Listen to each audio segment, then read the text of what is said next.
विद्वानों के, गुरुजनों के और संतों के श्री चरणों में बारंबार नमन। पूज्य स्वामी श्री धीरेन्द्र कृष्ण शास्त्री जी महाराज जी के श्री चरणों में आपके दर्शन से ही पूज्य बालाजी सरकार का दर्शन अनुभव हो रहा है। आपके चरणों की धूल ये दास अनिरुद्ध अपने माथे पर सजाता हुआ अपने आप को कृतार्थ समझ रहा है। आपने इस दास को यहाँ बुलाकर जैसे सुदामा को भगवान श्री कृष्ण ने गले से लगाकर सुदामा का मान बढ़ा दिया, ऐसे स्वामी जी ने दास को याद करके दास का मान बढ़ा दिया।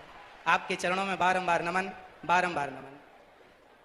पूज्य सरकार बालाजी सरकार के पूज्य श्री बागेश्वर बालाजी सरकार के द्वारा, पूज्य स्वामी जी के द्वारा यहाँ जितने भी कार्य हो रहे हैं, चाहे बेटियों का विवाह हो, चाहे हिंदू राष्ट्र की चर्चा हो, चाहे देश को बागेश्वर बालाजी सरकार का चमत्कार दिखा करके और जन जन के हृदयों में एक भक्ति की चेतना को स्थापित करना, या फिर पूज्य बागेश्वर बालाजी सरकार की कृपा से सबका दुख दर्द हरना, ये जो भी आप कर रहे हैं, इससे समाज में एक नई जागरूकता आ रही है। समाज इन शक्तियों को, सोई और खोई हुई शक्तियों को पहचानने लगा कि हमारी शक्ति कितनी विशाल है। और सनातन की संस्कृति की जो हमारी शक्तियां हैं, हनुमान जी जब लंका गए तो हनुमान जी से पूछा राम जी ने कि आप लंका चले गए? तो हनुमान जी ने कहा, प्रभु मुद्रिका मेले मुख्य माही। हे प्रभु, ये मेरा कोई बल नहीं है, आपके नाम की जो मुद्रिका मेरे मुख में थी तो जलद ही लांग गए अचरज नाही। यदि भगवत कृपा से हनुमान जी छलांग लगा के सेतु को, समुद्र को पार कर सकते हैं, तो उन्हीं हनुमान जी की कृपा से पूज्य स्वामी जी यदि समाज को जोड़ रहे हैं, हिंदू राष्ट्र का सपना देख रहे हैं, तो ये भगवत कृपा ही है और ये संभव है। आप देखिए, हिंदू क्या है, हिंदू किसे कहते हैं? आज विदेशी आते हैं, आकर हिंदू बन जाते हैं और राम नाम की जपते माला भक्ति में रम जाते हैं। धरा ये जिस पर घूम रही, हम उसी केंद्र के बिंदु हैं। गर्व से कहो हम हिंदू हैं, हम हिंदू हैं, हम हिंदू। सनातन धर्म क्या है? सनातन संस्कृति किसे कहते हैं? आज समझने की बात है। जब हमसे कोई पूछता है कि आप कितने भाई हैं, तो हम कहते हैं हम 2 भाई हैं, हम 3 भाई हैं, हम 4 भाई हैं, हम 5 भाई, या हम सिंगल हैं। हम ऐसा परिचय देते हैं। यदि आप कितने लोग चाहते हैं कि हिंदू राष्ट्र बनना जरूरी है, चाहते हैं, तो आज से अपना परिचय बदलिए। और कोई आपसे पूछे आप कितने भाई हैं, तो ये मत कहो कि हम 1 2 3 4 5 भाई हैं, ये कहो हम टोटल 4 भाई हैं। और 4 कौन कौन? ब्राह्मण, क्षत्रिय, वैश्य और शूद्र। हम चारों जब संगठित होंगे तब हिंदू राष्ट्र बन सकेगा। यदि हम संगठित नहीं हुए तो केवल सपने सपने ही रह जाएंगे। इसलिए आज से हम कितने भाई हैं? कौन कौन? ब्राह्मण, क्षत्रिय, वैश्य, शूद्र। ये चारों मिलकर जहां सुमति तहां संपत्ति नाना, जहां कुमति तहां विपत्ति निदाना। जहां संगठन होता है ना, वहीं विजय होती है।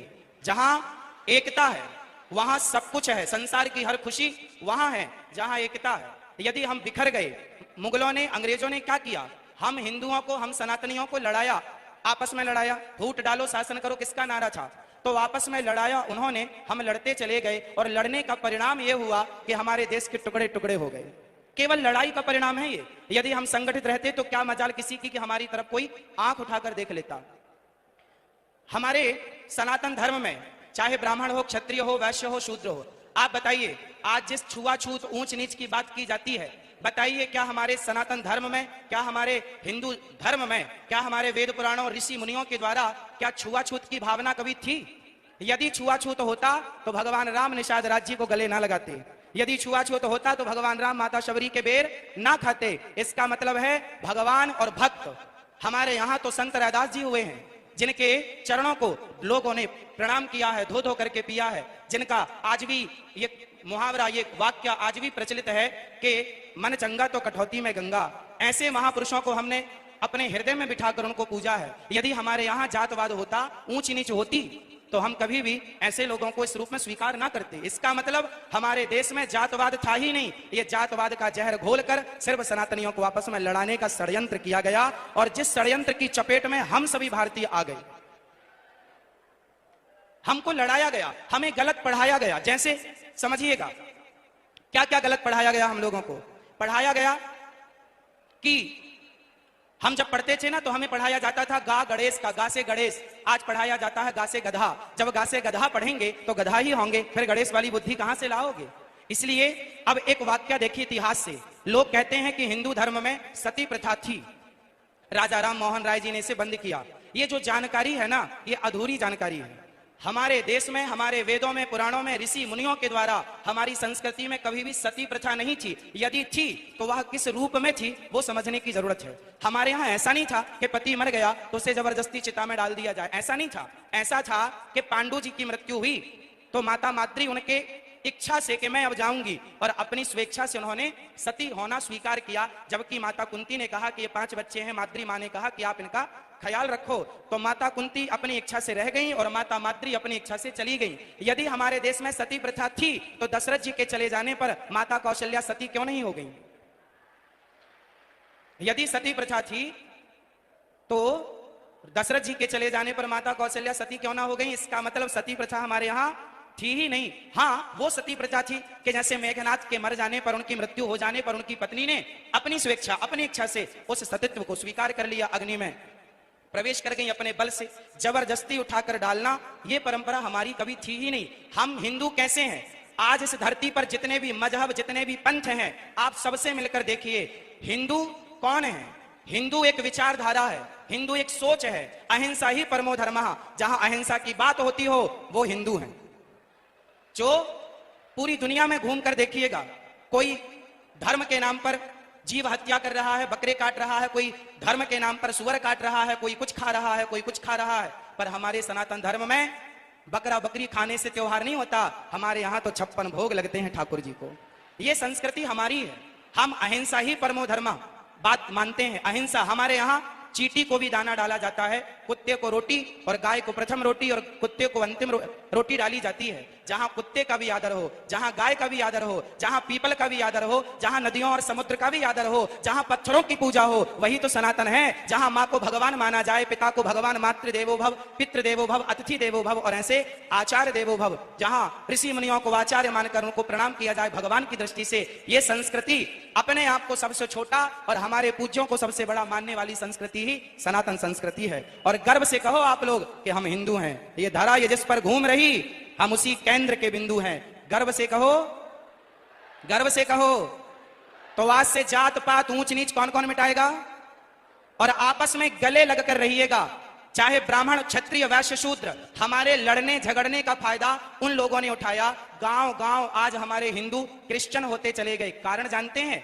कारण यह है कि हमें लगा हमारे बगल वाले घर वाला चला गया, हमें क्या फर्क पड़ता है। नहीं, आपको अपने हर भाइयों को सबको गले लगाना है और सबको अपने धर्म की शिक्षा देना है। और आप ही 24 घंटे में 23 घंटे अपने परिवार, अपने व्यापार के लिए काम करो, पर 1 घंटा अपने सनातन धर्म के लिए काम करो, अपने सनातन संस्कृति की रक्षा के लिए 1 घंटा, वरना आधा घंटा, 30 मिनट भी यदि कोई निकाले और जन जन तक जाकर के यदि सनातन धर्म का परचम लहराए, लोगों को जागरूक करे, अपनी गीता, अपनी रामायण, अपने संतों की महान चर्चाएं सुनाए, तो क्या मजाल के कोई हमारा सनातनी हमसे फिसल कर कहीं और चला जाए।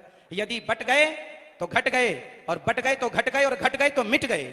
यदि मिटने से बचना है तो संगठन जरूरी है, संगठित संगठन होना जरूरी है। और संगठन तब संभव है जब हम ये भूल जाएंगे कि हम ब्राह्मण हैं। संगठन तब संभव है जब हम भूल जाएंगे कि हम क्षत्रिय हैं। संगठन तब संभव है जब हम भूल जाएंगे कि हम वैश्य हैं। और संगठन तब संभव है जब हम भूल जाएंगे कि शूद्र है। सब एक सुर में कहें, हम ब्राह्मण नहीं, क्षत्रिय नहीं, वैश्य नहीं, शूद्र नहीं, हम हिंदू हैं, हम राम के हैं, हम कृष्ण के हैं। बस एक ही पहचान, एक ही बात कहनी है, हम सनातनी हैं और हम भगवान राम के चरणों की धूल हैं, श्री हनुमान जी के चरणों के दास हैं। तो आप और हम मिलकर स्वामी जी के साथ पीछे पीछे चलें, स्वामी जी का सपना साकार करने में। जैसे हमारे देश के प्रधानमंत्री जी ने जब झाड़ू उठाई तो घर घर के लोगों ने झाड़ू उठाकर देश को स्वच्छ किया। आज भी फिर से अपने विवेक की झाड़ू उठाने की जरूरत है और संगठन की झाड़ू उठाकर लगा डालो और पूरे देश को एक सूत्र में, प्रेम के सूत्र में बांध डालो। और जिस दिन ये बंध गया तो हम केवल सपना ना देखें, उसे साकार करने के लिए हमें पसीना बहाना पड़ेगा। चाणक्य ने चंद्रगुप्त मौर्य का हाथ देखा। चंद्रगुप्त मौर्य ने कहा, बताओ मेरे हस्तरेखा क्या कह रही है? पूज्य चाणक्य ने कहा कि तेरे हस्तरेखा पर, तेरे हाथ पर लकीर कह रही है कि तू सम्राट बनेगा।